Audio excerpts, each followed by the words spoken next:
On this episode of Church and Main, we talk about the good and bad of social media. And yes, there is still something good about social media. That's coming up.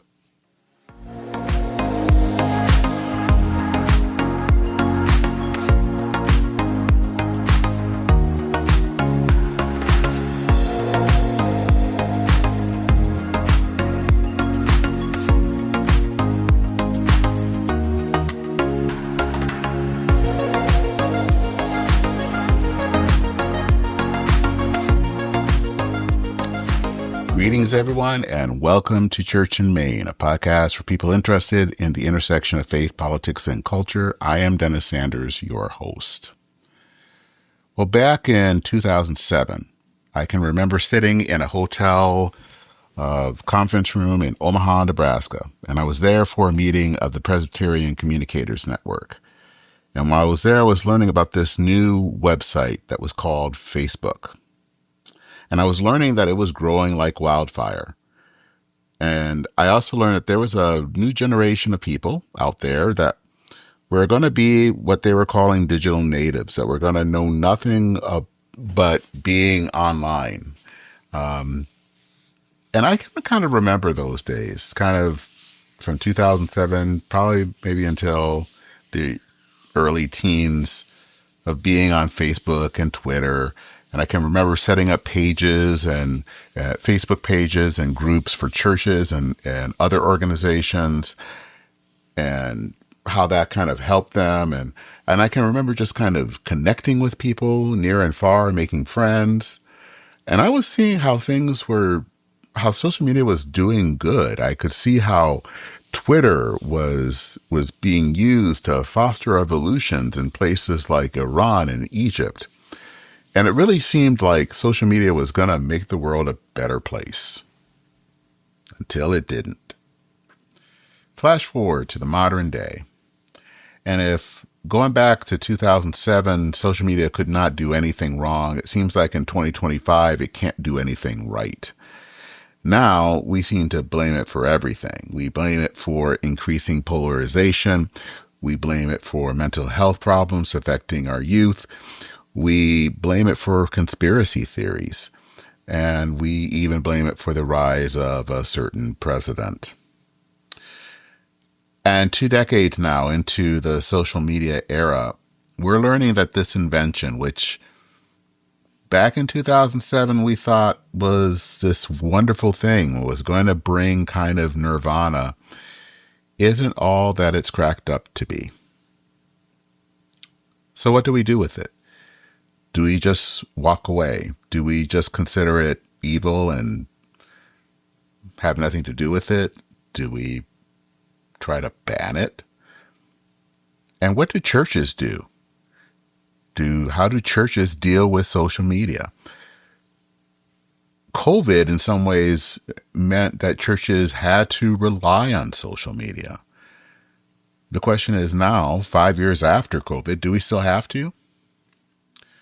I know of a church here in the Twin Cities where I live that basically totally ditched social media. Is that the wisest strategy?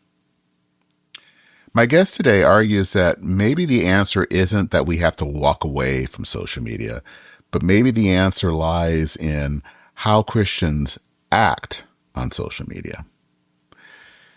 Joseph Wolyniak is an Episcopal priest. He wrote an article that I found fascinating. It was found in the Living Church magazine that was entitled "Resisting Provocateur Politics." And I have him on the podcast today, and we're going to talk about that article.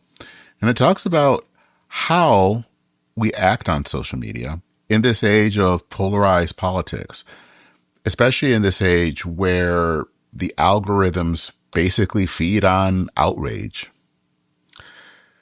Before we get into the conversation, a little bit about Joseph. He serves as a remote member of the pastoral staff at Christ Church in Denver, Colorado, and he's also a vicar at St. David Emmanuel Church in Shoreline, Washington, a suburb of Seattle. He also teaches theology at Seattle University, and he actually also is involved in some other things that are social media related. which you will find out in our conversation.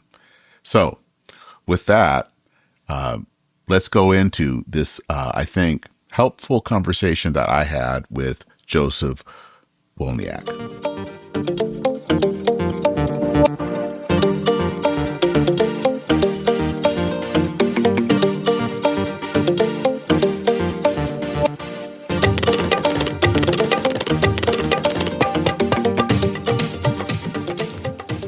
All right.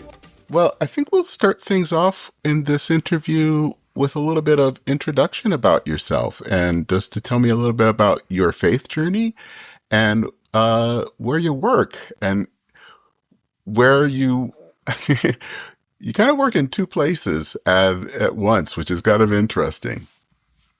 Thank you very much for the invitation to be in conversation with you, Dennis. It's great to meet you and joy to be a part of this conversation today. So I was baptized Catholic, say discipled by some faithful charismatic evangelicals, received into Anglicanism by the Church of England in 2009, ordained an Episcopal priest in 2016, and have served in a variety of different capacities since then, both lay and ordained, from bishop's staff to community organizing, to university, teaching and ministry, to the local church, which is where I currently serve and really is where my heart is. So you'll no doubt hear in this conversation that you can take the boy out of Rome, but you can't take Rome out of the boy. So I find myself still very much shaped by, maybe you could say claimed by, Catholic teaching, Catholic social teaching in particular, from Leo XIII's Rerum Novarum in 1891 to Leo XIV's De Lexi Te from October 2025, which encouraged everybody to make a pause and read that document. It's been hugely formative for me. But currently, I serve as a remote member of the pastoral staff at Christ Church, Denver, as well as a vicar of a local congregation in the Seattle area, St. David Emmanuel Shoreline, and teach theology at Seattle University. And your position at Christ Church in Denver is kind of very much related to this conversation, and it's basically related to kind of online ministry. Could you kind of flesh out what your position is there at Christ Church? Yeah, so I'm a program director for a Lilly-funded project called the Narthex, developing digital capacity for the analog church. So the goal is to help mainline congregations engage with folks online. The conviction being that most folks aren't just going to walk into a church, but they're going to first interact with us in online spaces. So how do we be more intentional about the ways in which we engage with folks online? I like to joke that Episcopalians discovered the internet in the pandemic, even if it was the AOL dial-up version with the screech, all that stuff. So the goal is how do we meet people where they are, spend most of their time online? So we're working with Episcopal, Lutheran, AME Zion churches and others that are trying to do this faithfully and well. And well, one of the things that has been interesting and one of the things that has been interesting for me is social media. And kind of one of the things that I have been working on almost for 20 years is on social media. And when I came in, this was 20 years ago, it was how wonderful it was, and how, this is especially Facebook and everything, how great it was and how great it was going to be for the church. Fast forward to now. People don't think of it as so great anymore. But I also think we still think of a need for it, especially really in light of the pandemic, after the pandemic. We still see a need for it. But I think we also see that it is not the panacea that we once thought it was. And you wrote this very interesting article about resisting provocateur politics. And I think, one, I wanted to kind of talk to you about that. And I think the title, and I know that you didn't necessarily pick the title, but I'm kind of curious, what is it about, and how would you define first provocateur politics, and how is it related really to kind of social media and kind of digital life in general. So I did pick the title. So all of the errors in that article are the author's own. All right. I begin by defining provocateur politics. Like, what did I mean by that? And I had in mind their figures, and there are plenty in our social media age that deliberately provoke, disrupt, or inflame public discourse. And doing so for a variety of different reasons, whether it's to destabilize some settled opinions or the status quo about conversation or assumptions about our world, maybe to expose contradictions. Often comedians will do this, or perhaps to mobilize supporters to achieve certain legislative goals, for instance. So the provocateur is somebody who stirs controversy, and theoretically to achieve certain intentional ends. And to be clear, there is a healthy provocateur, a healthy kind of provocation. You can say from the prophets to protesters. So in community organizing, where I've had some background, there's a lot of conversation about agitation being used as a strategic tool to help provoke reflection, to maybe challenge complacency and inspire action. I'm always mindful of Saul Alinsky, who famously said that the community organizer's job is to rub raw the resentments of the community, to help fan latent hostilities and to search out controversy rather than to avoid it. But the idea there for the community organizer was not conflict for its own sake, but about awakening people to their own moral commitments and to their own power. That is the ability to affect change for themselves, for others, and for the common good. And here, I think, is the critical difference for us as Christians. It's not that we are averse to conflict. Jesus himself was quite the provocateur. He was very agitational. I mean, Mr. Turn the Other Cheek also said, I haven't come to bring peace, but a sword, Matthew 10:34. And even if you parse that out contextually, it is a very provocative statement. So my concern in this piece and generally is about that provocation that seems to me to be for the sake of being provocative, content that is then algorithmically rewarded, clicks, likes, views, and that kind of mimetic meanness of our social media age. And you also kind of talk about in that article the whole point of speaking the truth in love, and how in some ways in our context of social media, love has been replaced for clicks and likes, and that really has that's been basically what we kind of derive more, is that you're kind of speaking the truth for clicks, basically. Absolutely. I mean, I don't know about you, but I've seen all kinds of videos that have the title of this person destroys that person. Yeah, exactly. One of my particular favorites, this person owns this other person, that there's something about that kind of, again, mimetic meanness in our culture today. It's more about put downs and political platitudes than actually having discussion with one another. And that's what I'm particularly concerned about, and concerned about us as Christians engaging in whatever political ends we may be interested in achieving. How do you think that helps with, and how do you think that one of the things I think in reading your article, and what I think came to mind is, how does that reflect Christian witness? How does that make people think about what a Christian is or looks like, or define Christianity, and how people engage one another on social media, when people are quote unquote owning one another or destroying one another, or doing kind of how they respond. And I kind of see how people do respond on social media, and it can be rather toxic. And you're kind of wondering, how do you act this way when you go to church? And it's just kind of shocking. That is my primary concern, I would say, as a pastor. That too often I fear that American Christians are shaped, you could even say discipled, more by media and partisan politics than by the teachings and lived example of Jesus, this person we purportedly follow.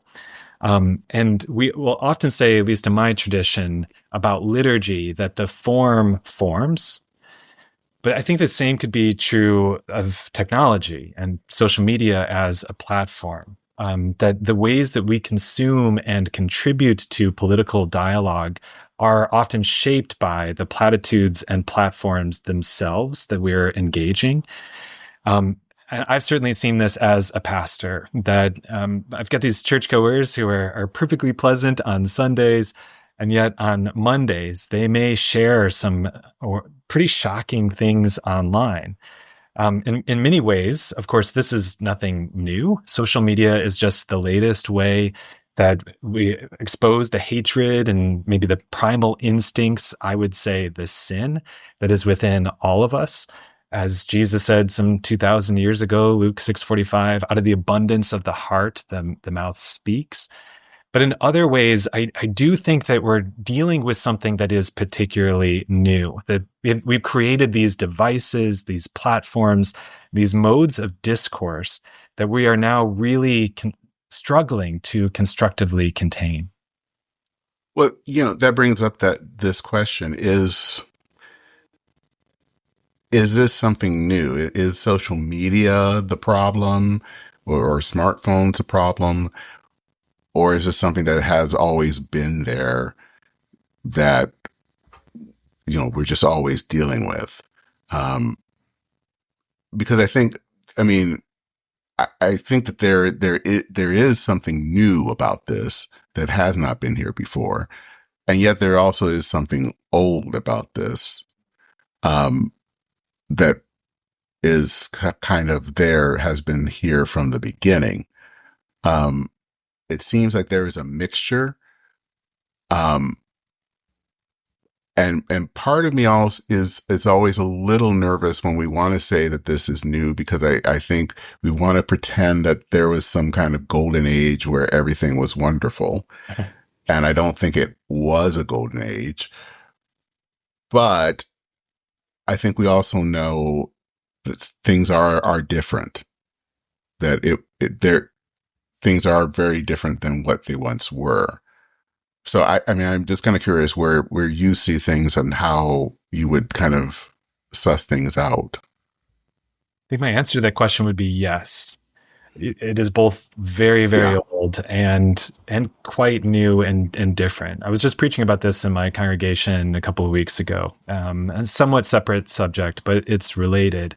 And this sort of selfie and self-centered culture is also very much indicative of our age. And my joke there was, iPhone 17 meet Genesis 3, that much of that self-centeredness is actually nothing new for us. It's been endemic to the human condition since the fall. And even joked with my congregation, imagine Adam and Eve with a selfie stick at the tree. That there's really nothing new to this. But in other ways, there is something quite new.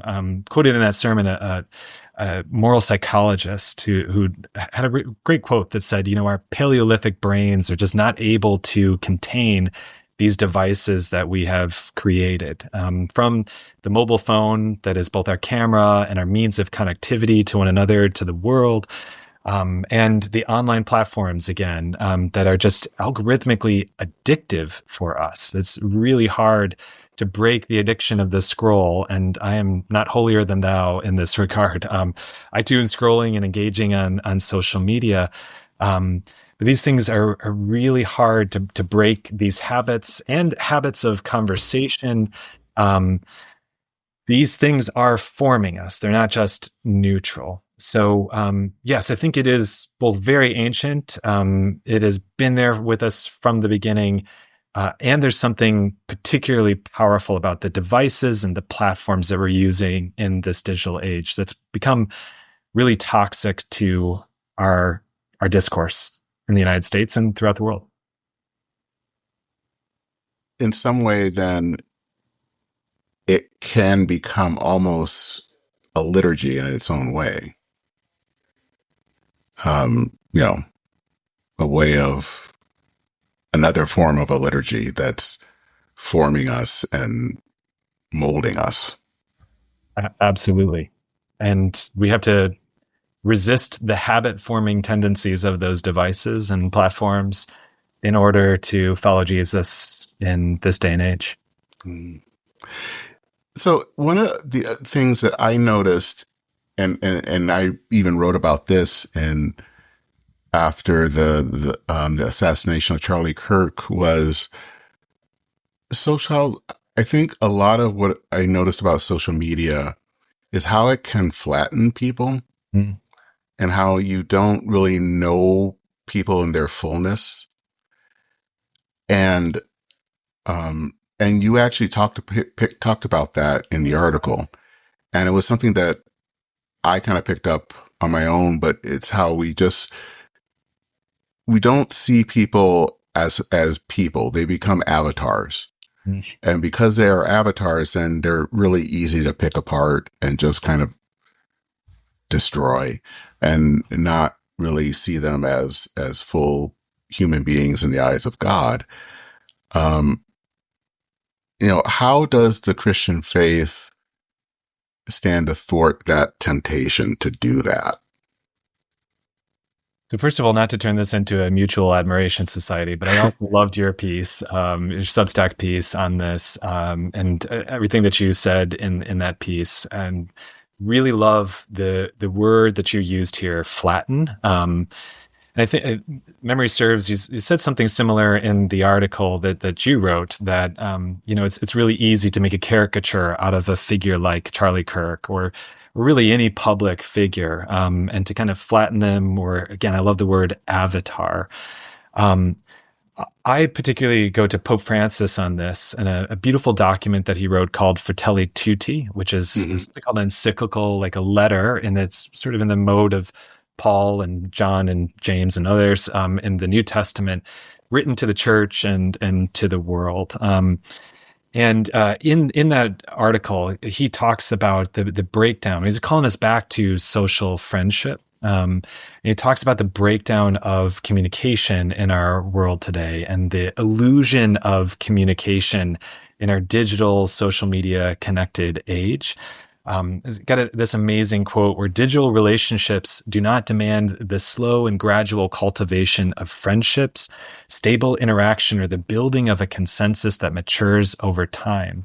They have the appearance of sociability, he says, yet they do not actually build community. Instead, they tend to disguise and expand the very individualism that finds expression in xenophobia and in contempt for the vulnerable. It's not enough. Digital connectivity, he says, isn't enough to build bridges.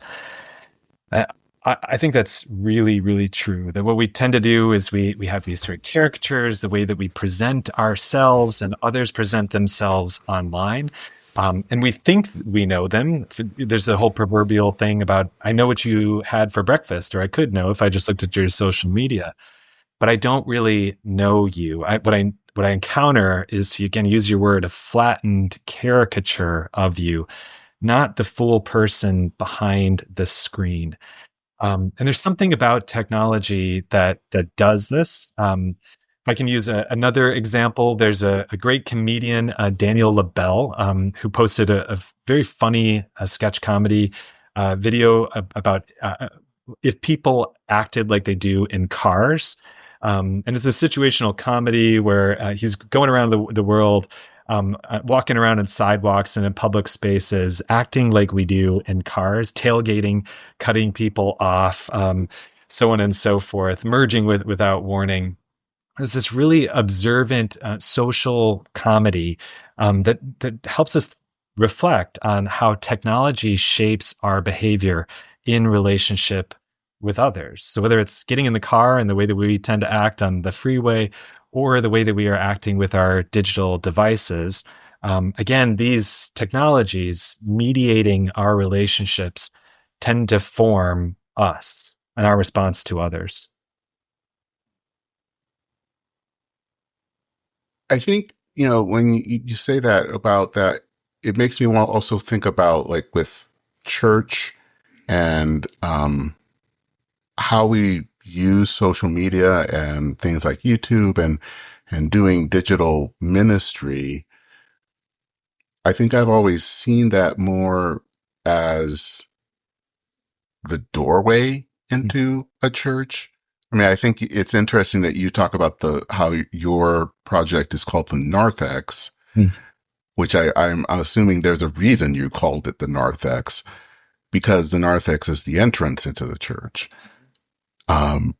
which is different from making it the church itself. Because I don't think you can have really good community through a screen. I mean, it's hard, I think. Whereas I think having it through as a narthex, as an entrance in, is a different way of looking at it, where it's more of an entrance into a community, but it is not the community. Is more, for me at least, the way that churches should be looking at what that is. And I think too often we want it to be actually the community. And I don't think that works that way.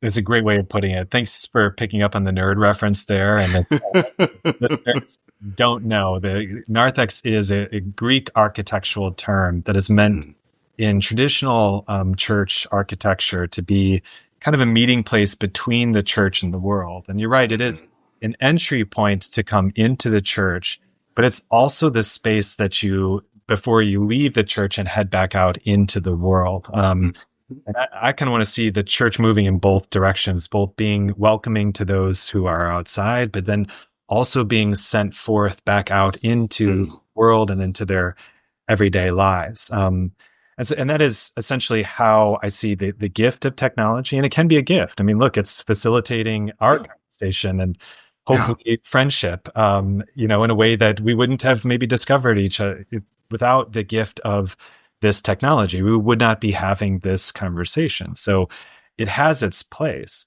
But when it becomes a replacement for that real human offline connectivity, that kind of deep social friendship that Pope Francis and others have talked about, that's where it becomes problematic. Or again, to go back to the polarized and the put down discourse of our age, when it becomes all about put downs and sound bites, and we're talking past one another, trying to score points and likes on Twitter, Facebook, and Instagram, whatever the platform may be, that's where the discourse starts to break down, and we lose that real human connection that we so desperately need in our world. I'm kind of curious what your opinion is about pastors, and there are pastors, I think both progressive and conservative, that do these kind of videos that are like on TikTok or Instagram. They're kind of, I basically influencer pastors. What are your opinions on that? Do you think that is helpful, or does it make any difference? How does that, I mean, it seems like they get lots of hits and likes, and lots of people watch them, but I'm just always curious, does it make a difference? I'd say it certainly has its place. Again, if we're going to be trying to meet people where they are is often online. So people spend upwards of 8 hours a day total online in their workplace and engaged and often multitasking with multiple devices. And on social media in particular, upwards of 2 to 3 hours a day. Longer, closer to 3 hours a day for younger generations, including Gen Z.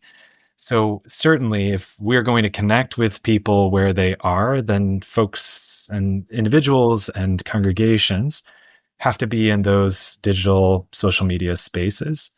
Um, I would just hasten to add, even though this is certainly part of my job, uh, prudence is really important here, and seeing that these technologies are not just neutral, that we are also being formed by and participating in these platforms, and have to be really careful both about the ways in which we engage and the types of content, and continually asking ourselves whether we are contributing towards constructive dialogue, and the building up, not just of the church, but of the common good, or are we contributing to something that is, on the whole, kind of net negative for society and for the world.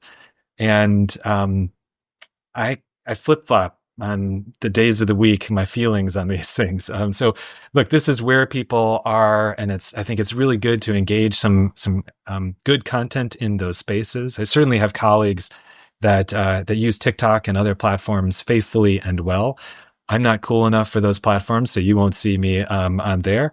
But I am worried writ large about what these platforms are doing societally, the impacts that it's having on some of the most vulnerable, including teenagers and others in our society, and whether to what extent we are fanning some kind of darker tendencies in our society. Yeah, I mean, I there are some of the ones that I've watched. I feel sometimes, I mean, it feels sometimes that they're more fanning the more culture war flames, and I keep feeling, okay, but is this really engaging dialogue, or is it just more just kind of lobbing, another kind of, throwing more just fuel on the fire? And I don't know if it helps, but I would absolutely agree with you. I mean, I'm all for Christians being engaged in the public square. There's no denying that the gospel is inescapably political. So, of course, Christians, people of all faith, people of no faith, are going to be engaging in political discourse and in legislative democracy in the United States. But I really worry if that is our main goal. I think we've gotten something wrong. I'm not as interested in fighting culture war. I want to build up the kingdom of God, which is, of course, breaking into this world. We're taught to not only to pray, but to work for on earth as it is in heaven. But the kingdom of God is not ultimately of this world. It transcends this world. And sometimes we can lose focus when we're fighting those culture wars, or we're mainly interested on acquiring political power or achieving certain political ends. I really do worry about both our pastoral leaders and our everyday folks in the pews when that becomes our main focus and our zero-sum game. So one of the things that you talk about is, in the article, is something about speech as justice. And, we've taught, in culture, I've heard the phrase speech is violence, and you talk about that as justice, and that it can be connected really to the dignity of the other person. And I'd love to hear a little bit more about why that's so important right now. So, Dennis, I have no original ideas, so I'm just always borrowing from somebody who's smarter than me. And in this case, it's Thomas Aquinas, who wrote on this in something called the Summa Theologica, or the summary of all theology. And for your listeners that are especially interested, it's in the second part of the second part, question 109, where he's talking generally about truth, and specifically about the connection between truth as a virtue and justice as a virtue. And the long and the short of it here is that he basically says that the truth is like a little sister to justice. that just in the same way that justice is paying a moral debt to somebody, so truth is a way, speaking truth is a way of paying a moral debt to our neighbor. It's a way of acknowledging their dignity by speaking truth, even painful, hard truths to our neighbor. And this is a way of acknowledging their dignity. But I would hasten to add here that all throughout Scripture, we are told to speak the truth in love, as it says in Ephesians 4:15, or another favorite, Colossians 4:6, to let your speech always be gracious, seasoned with salt. And Paul is here trading on both ancient Jewish and Roman understandings of salt and this kind of rich cultural language that he's using here as a way, as a preservative, as an opportunity for purity, even symbolizing covenant commitment, including the commitment to loving our neighbor. So even when Christians are called to speak hard truths, we are called to do so, especially in love. And a model for me that I've been turning back to in recent days has been Oscar Romero, who spoke some really hard truths, was not shy about the gospel and its implications in a Salvadorian context, and was ultimately martyred for speaking truth to power, as we would say. But the word that has really stuck out to me as I've been rereading some of his sermons and radio addresses, here's somebody else, by the way, who was using the media of his day to engage audiences. But the word that he uses over and over again is conversion. I'm inviting you to conversion, to be converted to the way of Jesus and away from the violence and the oppression that you are peddling. And I love that word because it is an invitation to relational connection. It's not the cutoff, you're my enemy, I can't wait to defeat you or own you or whatever these other terms of our day. But I'm inviting you into relationship with Jesus, and a relationship that converts every aspect of our being. Yeah, and I think that actually goes back to what you were saying earlier of not seeing that person just as an avatar, but as someone deeper. And I think trying to have a relationship with that person, to go beyond just seeing that just as someone on the screen, but someone beyond that person on the screen. I think this is absolutely key. I mean, another person who's really shaped my thinking on this is Howard Thurman and Jesus and the Disinherited. He has an amazing chapter on hate.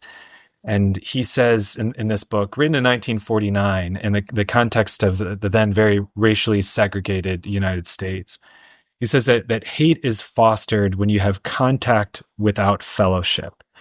So where you have some interfacing with somebody, but there's no real fellowship with that individual. That's where misconceptions can grow and hatred can be fostered. And his response to that is to go back to the person and the teachings, the example of Jesus, who was constantly reaching out past all of the social boundaries of his own day to be in close proximity and fellowship. You could say solidarity and subsidiarity with his neighbors, and constantly pushing the bounds of what his fellow Jews in first century Palestine would have considered their neighbors in Leviticus 19:18, where they're called to love their neighbor. Well, the question then for thousands of years was, who is my neighbor? And Jesus is constantly saying, the Samaritan is your neighbor. The centurion is your neighbor. The tax collector is your neighbor. The woman at the well is your neighbor. All of humanity is our neighbor. And we're called to be in fellowship with them, fellow human beings made in God's image and likeness. So one of the things these days that is the easiest, I think, temptation right now with social media and technology in general is to just walk away. I mean, I don't know how many people have just said, well, I've deleted my app, or I've given up my smartphone. Usually they haven't. Usually they haven't given up social media. There's a lot of lying. But there's a lot of trying to talk about how they've given this up. But I don't know if that's a solution. I mean, I think these things are here to stay. They're not going away. I think we have to figure out how to live with them. So the question is, how do we live with them? And how do we live with them as followers of Jesus? And what do we do? And I feel like we don't, as a church, have not really dealt with that. That it feels like it's just much more easier to just talk about how bad they are instead of what do we do and how do we live?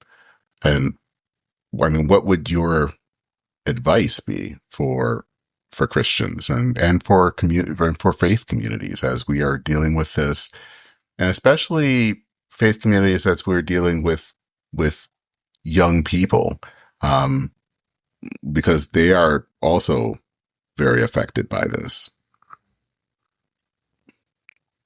Again, I may not have a crystal clear answer because I'm wrestling with this as well. There are, depending on the day of the week, I feel really energized and excited about the possibilities of digital engagement, social media, and so forth.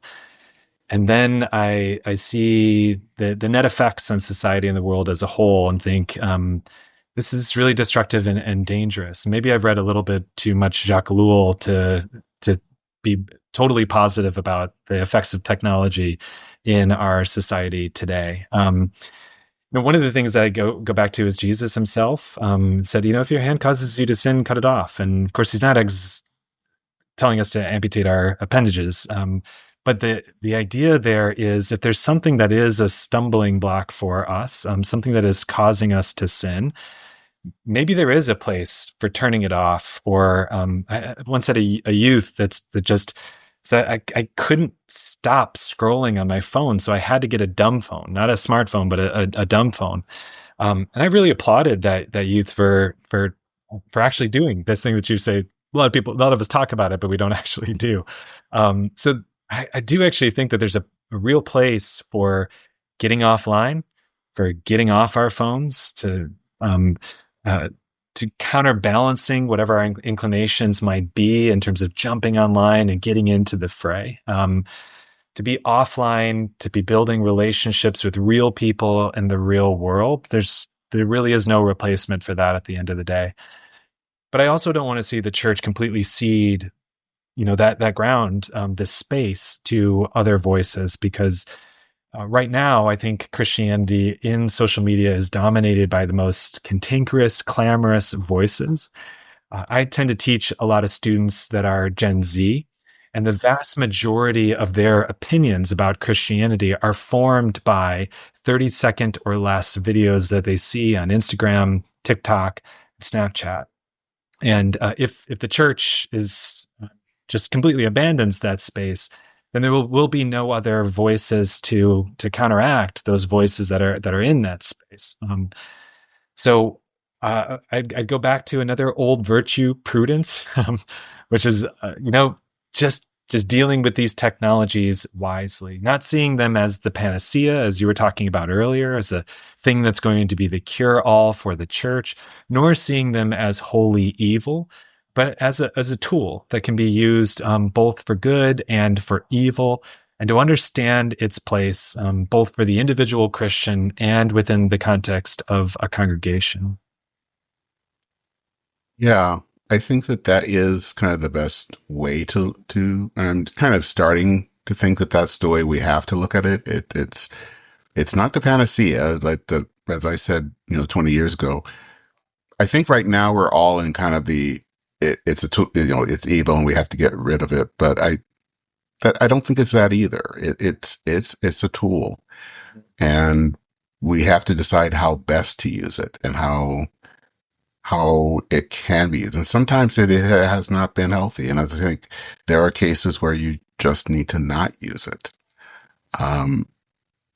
One question that I do have, and you actually just brought it up in your talk, is how as a culture, do we deal with the fact of you now have a generation that has grown up with videos that are, I don't know, 15 to 30 seconds. And so they're used to things that are very short. And how do you kind of deal with that where, we're a generation that grew up with the longer stuff and, you know, I, you know, our generations were considered short attention span, and this is even shorter attention span. And I'm just kind of curious as a as a teacher how you're dealing with that. It's a great question. My first degree was in neuroscience. So I think a lot about this and read a lot of the literature that says, look, these short form videos are highly addictive. They're give us the dopamine boost that we're looking for. And they're really bad for us writ large. And here's another place where I have that ambivalence about the technology, because it is not just neutral, it is forming us. And forming us in some really unhealthy ways. And one of those ways that's really unhealthy is becomes really difficult to stay attentive to a task, whether it's reading or work or things that don't give us that immediate dopamine boost. I often feel really bad for students in my class that have to sit in a class for 2 hours with a professor that is nowhere near as engaging as these very carefully curated 15-second soundbite videos with great music and theatrical effects and all the rest. One of the things the church has often done is just invite us to counteract whatever it is. So maybe there's a period of fasting where we decide that we're going to not wholly get rid of our smartphone, but for a season, whether it's Lent or another season of the year, to put away these devices, to stop engaging that short form content, and to discipline ourselves in, say, 30 minutes of silent prayer or in reading for an hour a day, which most of us would love to do, but we often feel we don't have the time until we've realized we've sunk 2 or 3 hours into social media, right? So how do we develop the disciplines, the practices, the habits on a daily basis to put away our phones, our devices, to be attentive to one another, and to be attentive to the still small voice of God that is speaking to us, but we've often so busied ourselves with all of these inputs that we can't hear that God speaking. Yeah, I think that is actually at the end of the day, that's the key, is discipline and practice. And maybe that's actually where it comes down to, is some of the old spiritual practices, that some of us, that I'm learning, actually having to come to and learning to spend time to read more, spending an hour or two reading or trying to do that. I try to spend some time in daily prayer. I mean, I think that is something that can help. It's really difficult. I mean, again, I will say I'm no holier than thou on this. I love my Instagram reels like anybody else does. But it is so easy to just give in to those technologies and to get the easy, the low-hanging fruit. It is an act of discipline and of attention to turn away from those things and towards things that ultimately, I would argue, and have certainly experienced in my own life, are more fruitful for me. Prayer, reading, attentiveness to friends and loved ones offline. Well, if people want to know a little bit more about you and maybe read more kind of about your kind of thoughts, especially on technology and faith, where can they go? Thanks so much. You can go to narthex.church to find out a little bit more about the Narthex Project and about the church that I'm associated with, Christ Church Denver, and certainly connect with me there. Love to talk with anybody about that project and ways that could be helpful, supportive of them and their congregations.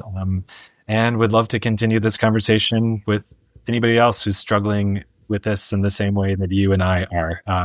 Sure, we haven't answered all the questions that there are on this. Well, Joseph, thank you so much for taking the time to talk. This, I think, has been a great conversation, especially on this topic. I don't think we talk enough about this, so I hope to have you back sometime soon to talk again. Thank you so much, Dennis. It was a pleasure. All right.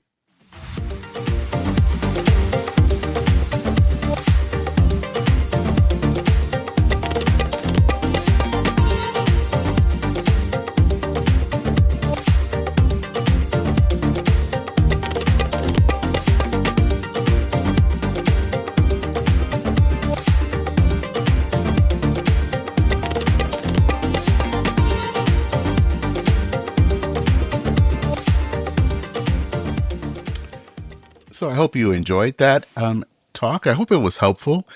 It's also a little bit different. I think too often, especially these days when we talk about social media, it seems to always be the same talk. Social media is bad. And that's usually the end of the discussion. And I think that what has been helpful with Joseph is that it's a lot more nuanced. I think in a lot of ways, social media is here to stay. The question is, what do we do with it? How do we work with it, and how do we make it maybe better? And maybe the tool, the question, and maybe the missing component sometimes is really us. How do we comport ourselves, especially as Christians? Unfortunately, today I was just watching something or looking at something, and as I'm recording this today,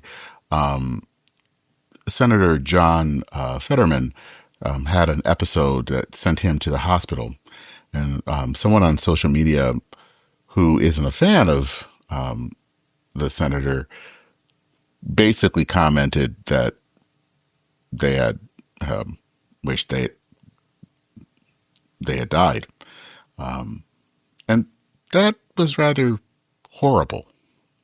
And I think that that's one of the things, is that we can comport ourselves to be better. And I think sometimes the thing on social media is that it's because we're not dealing with that person face to face, it's just easy for us to just say something really crass. And maybe sometimes, I don't know, I sometimes wonder, maybe we need to remember that while that other person can't see us, and maybe this sounds silly, but I think it's still real. Actually, I know it's real. God is watching. And so maybe if that's something that God isn't pleased with, maybe we shouldn't do it. It's just a thought. Anyway, I'd love to know what your thoughts are about on this episode. Feel free to send me an email at churchandmain@substack.com. I will include a link to the article that Joseph wrote. And I also want to let you know, I'm actually working on getting a different email address. I